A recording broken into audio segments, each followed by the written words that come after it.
আজকের বুধবার, তোমাদের দাদা ভাইয়ের ছুটি আছে, তো বাজারে গেছে আজকে সকাল সকাল, আর বৃষ্টি পড়ছে। তোমাদের দাদা ভাই দেখি আজকে কি নিয়ে আসে আজকে বাজার থেকে। এই দেখো চলে এসছে বাজার থেকে। তো কি নিয়ে এসছো আজকে? এই যে শাপলা ফুল নিয়ে এসেছি আর কলমি শাক।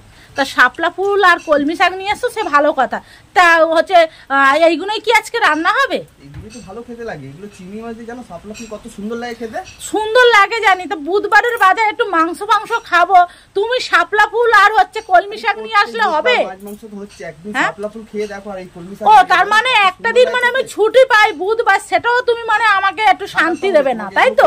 একটু সময় লাগবে, এগুলো করতে হবে তোমার। তুমি মাংস কখন করবে? তাহলে তুমি করবে রান্নাটা? সম্ভব তো তোমার জন্য, তুমি মাংস খাবে। ঠিক আছে, আমার জন্য মাংস এনে দেবে, আমি মাংস খাবো। তোমার জন্য আমি এটা রান্না করে দেবো। কি শাপলা ফুল কি দিয়ে রান্না হবে? করে দাও রান্না, আমি এগুলো খাবো। আমি তোমার জন্য মাংস দিচ্ছি। ছুঁড়ে ফেলছো কেন? তুমি যখন ঝগড়া করছো সকালবেলা উঠেই আমার সাথে, ছুঁড়ে ফেলছো কেন? আগে রাখো, ঘরের মধ্যে রাখো। না তুমি এগুলোকে রান্না করে দাও আমার জন্য।